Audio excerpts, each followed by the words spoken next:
Asif Nazrul sir বলেছিলেন এই বছরের মানে 2025-এর জানুয়ারিতে সেকেন্ড ট্রাইব্যুনাল হওয়ার কথা। এখন চলে মে মাস। এখন যখন আমরা আন্দোলন শুরু করলাম তখন এসে আবার বলছে এই মাসে এই সেকেন্ড ট্রাইব্যুনাল হবে। গত 6 তারিখে আপনার শয়তানে কামড়াইছে, আপনি করেন না। এখানে আপনি এই নিষেধাজ্ঞা দিয়া কোন আদালতের কাছে পাঠাইলেন যেই আদালত এখন পর্যন্ত আওয়ামী লীগের ব্যক্তিদের বিরুদ্ধেই বড় রায় দিতে পারে না, আর সে দিবে আওয়ামী লীগের বিরুদ্ধে রায়। নাম্বার 3, এইবার এখানে খেয়াল করেন, আমি নাম বলবো না, প্রসিকিউশনের টিমের অন্তত 2 থেকে 3 জন আমাকে বলেছেন এইখানে আওয়ামী লীগের 5 থেকে 7 জন বড় নেতা যারা বর্তমানে আটক আছেন এবং তারা শীর্ষ ধনীয় বাংলাদেশে, তারা প্রসিকিউশন টিমকে বলেছে তাদের ব্যাপারে যে ফাইলগুলো হয়েছে, ডকুমেন্টেশন হয়েছে, জাস্ট এইটা যেন 2-3 মাস পিছিয়ে সাবমিট করে, তাদের আর কিছু করা লাগবে না, ডকুমেন্টেশন দেওয়া আছে তাই শুধু একটু যেন পিছিয়ে সাবমিট করে। কারণ তারা বুঝতে পেরেছে আগে যাদেরটা সাবমিশন হবে তার বিচার প্রক্রিয়া আগে শুরু হবে। 2 থেকে 3 মাস পিছিয়ে গেলে এর মধ্যে তারা বিভিন্ন নেগোসিয়েশন করে এটাকে তারা কমপ্লিট করে ফেলবে। আপনি তো জানেন আগের আওয়ামী লীগের সব বিচারকগুলো আওয়ামী লীগের। এবং দেখেন বাংলাদেশের সব থেকে ভয়াবহ জায়গা, সচিবরা ফ্যাসিস্ট আওয়ামী লীগের সব দোষর, শুধু দোষরই না, সেবাদাস, আমরা তাদের নাম উন্মোচন করব। পুলিশের মধ্যে তো আছে যাদের কথা আলোচিত হয় না, তারা হলো গ্রেড 1 আওয়ামী লীগের সন্ত্রাসী, তারা হলো বাংলাদেশের আদালতের বিচারকগুলো। যমুনা ইলেকট্রনিক্স ঈদে ডাবল খুশি অফার সিজন 3, যে কোনো পণ্য কিনলেই পাচ্ছেন নিশ্চিত ঈদ উপহার। তারা হাজার হাজার কোটি টাকা মামলা বাণিজ্য করে, বিএনপি থেকে শুরু করে জামাত থেকে শুরু করে মানুষের মামলার মামলার রায় সে কি দিবে, এলাকার পাতি আওয়ামী লীগের অ্যাডভোকেটের মুখের দিকে তাকিয়ে তারপরে সে রায় দিত। আমরা জুলাই গণহত্যার মতো বিচারের রায় সেই সব ট্রাইব্যুনালে সেই সব বিচারকদের কাছে আমরা দিব, তাহলে আপনি কেন এর মধ্যে আরো বিচারক নিতেছেন না? এই প্রশ্ন। নাম্বার 2, আর একটা গুরুত্বপূর্ণ প্রশ্ন হচ্ছে, অনেকেই বলে ভাই আওয়ামী লীগ নিষিদ্ধ করে লাভটা কি হবে? ছাত্রলীগ তো আগে নিষিদ্ধ করছিল, তো ছাত্রলীগ নিষিদ্ধ করার পরে তো ছাত্রলীগ মিছিল দেয়, মিটিং করে, জয় বাংলা বলে, তো আওয়ামী লীগ নিষিদ্ধ করার পর তো এটা হবে। এখানে 2টো কারণ ভাইরা। আওয়ামী লীগ নিষিদ্ধ করা এই জন্য জরুরি ছিল, এই কয়দিন আগে ধানমন্ডি, তারপরে রামপুরায়, তারপরে উত্তরায় মাঝে মধ্যে ফ্যাসিস্ট খুনি লীগ অনেক টাকা দিয়ে কিছু লোকদেরকে নামানোর চেষ্টা করে, রাইট? এখন এদেরকে প্রতিহত করবে কে? দেখেন আপনি আমি এদেরকে যদি প্রতিহত করতে যাই তাহলে বলবে মহাবুশকে দেওয়া যাবে না।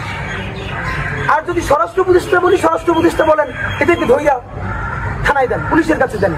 খেয়াল করেন, যারে আপনি নিষিদ্ধ করেন নাই, যে নিষিদ্ধ সংগঠন না, সে যদি এখান দিয়ে মিছিল করে যায় তারে ধরার কোনো এখতিয়ার আমার আছে?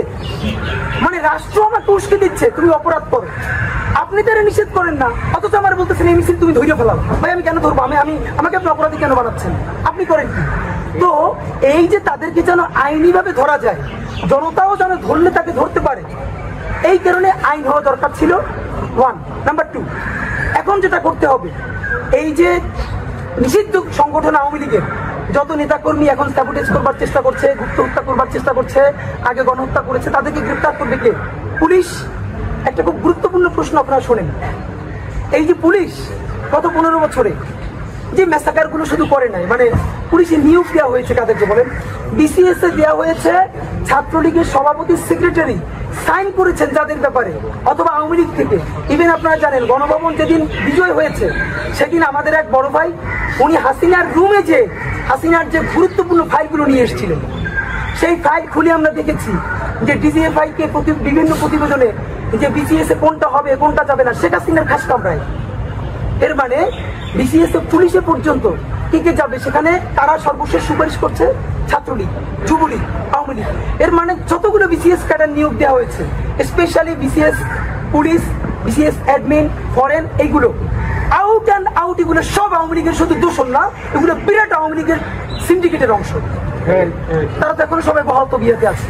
পুলিশের এসআই দেওয়া হয়েছে, কনস্টেবল দেওয়া হয়েছে, এলাকার পাতি গুন্ডাগুলোকে 20 লাখ 30 লাখ টাকা করে। এখন দেখেন এই পুলিশ যে নিজে ছাত্রলীগ ছিল, যুবলীগের আত্মীয়, আওয়ামী লীগের আত্মীয়, সে কিভাবে এই আওয়ামী লীগকে গ্রেফতার করবে? তার কি সে মোরালস আছে বলেন? তো নাই। এখন আমাদের কি করা লাগতো? এই 1 বছরের মধ্যে আমাদের কমপক্ষে 40-50 হাজার নতুন পুলিশ নিয়োগ দেওয়া দরকার ছিল। আমরা চাই এই জুলাই একক কোনো দলের পেডিবাজি করা চলবে না। এই জুলাই জনতার বিপক্ষে যেই রাজনৈতিক দলই দাঁড়াবে তাদের বিরুদ্ধে, বাংলাদেশের রাজনৈতিক দলের বিরুদ্ধে বাংলাদেশের জনগণ দাঁড়াবে। আর এই জনতার সাথে যে থাকবে আমরা তাদেরকে যে কোনোভাবে কন্ট্রাক্ট করতে আমাদের কোনো দ্বিধা নাই। আপনাদের মাধ্যমে জানাতে চাই, এই সরকার অত্যন্ত টেকনিক্যাল কারণে আমরা যখন বুঝি, সে দল নিষিদ্ধ না করে কার্যক্রম নিষিদ্ধ করেছে। এবার আপনার কাজ, আপনি আদালতকে দিয়ে অ্যাক্টিভ করান। সর্বশেষ আমাদের যুক্তি, অনেকে একটা প্রশ্ন করেন, উত্তরটা বলা খুব জরুরি।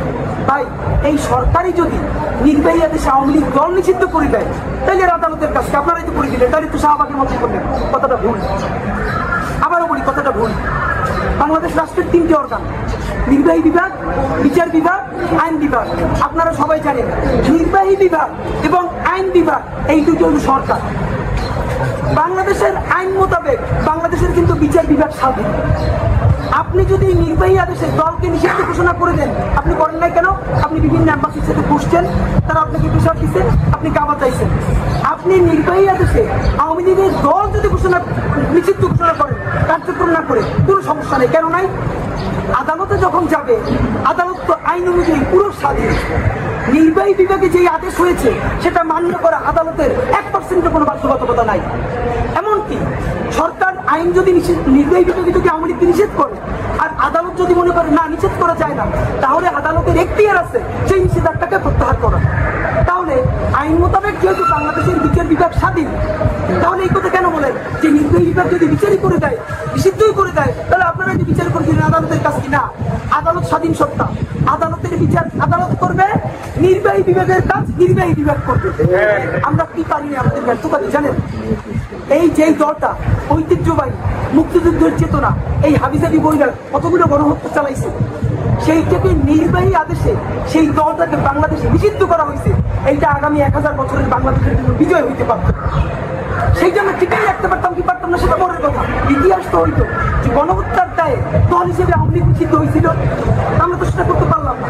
তো সরকার, আপনার যদি এখনো সুযোগ থাকে, আপনারা আবারও বিবেচনা করেন, আপনারা কার্যক্রম নিষিদ্ধ না করে দল নিষিদ্ধ করেন।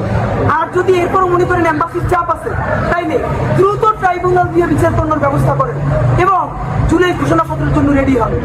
আমরাও ফাঁকে আপনাদেরকে আবার ছাই মাইকে ধরার জন্য রেডি হই।